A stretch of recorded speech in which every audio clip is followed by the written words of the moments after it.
Have you ever wondered where it all began?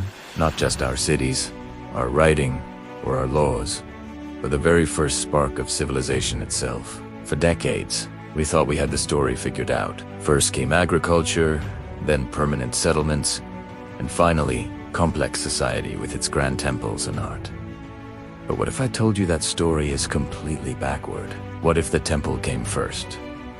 Get ready, because today we're journeying to southeastern Turkey, to a place that has completely rewritten the dawn of human history. This is Göbekli Tepe, the world's oldest known temple, and it's a mind-blowing 12,000 years old. To put that into perspective, it predates Stonehenge by 6,000 years, and the Great Pyramids of Giza by a staggering 7,000 years. This wasn't built by farmers, but by hunter-gatherers. That's right, people we once imagined as simple, nomadic groups were capable of organizing, quarrying, and erecting a monumental complex that would be a challenge even today.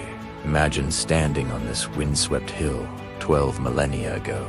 You're surrounded by massive, T-shaped limestone pillars, some weighing up to 20 tons and standing 18 feet tall. They are arranged in huge, circular enclosures. These aren't just rough-hewn rocks. They are masterpieces of Stone Age art, intricately carved with stunningly detailed reliefs of animals.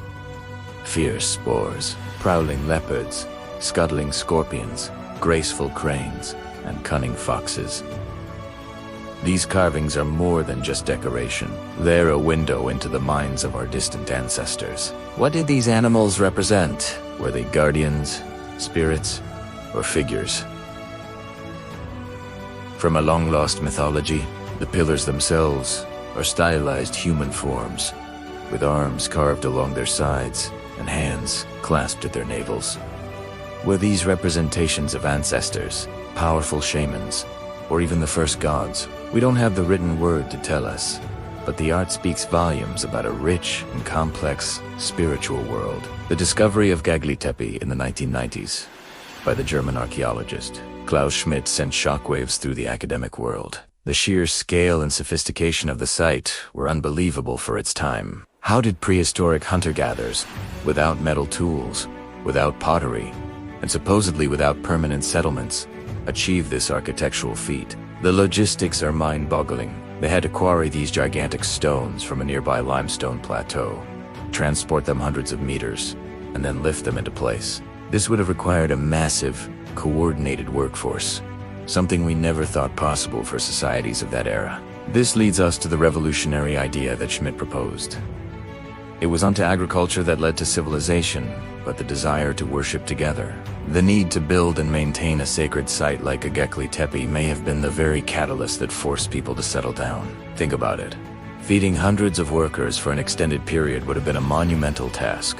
It likely encouraged them to experiment with cultivating wild grasses and managing local animal herds, eventually leading to the domestication of plants and animals, the very foundation of agriculture.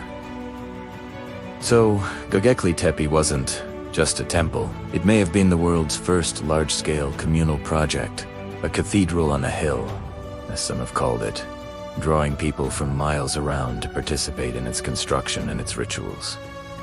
What kind of rituals took place here? Evidence of feasting is everywhere. Archaeologists have found enormous quantities of animal bones, particularly from gazelles and aurochs, the wild ancestors of cattle. They also found huge stone vessels that could have held hundreds of liters of liquid. Analysis has shown traces of oxalate, a telltale sign of brewing. Yes, you heard that right. Our 12,000-year-old ancestors may have been gathering to feast and drink beer at the world's first temple.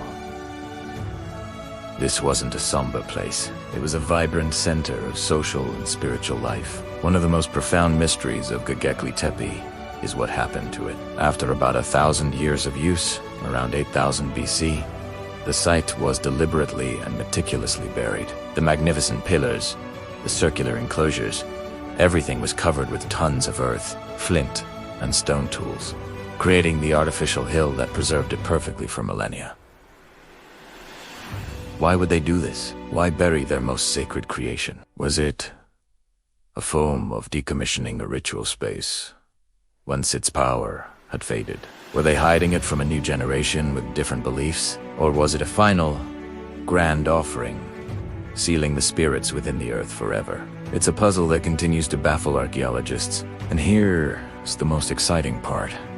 What we see today is just the tip of the iceberg.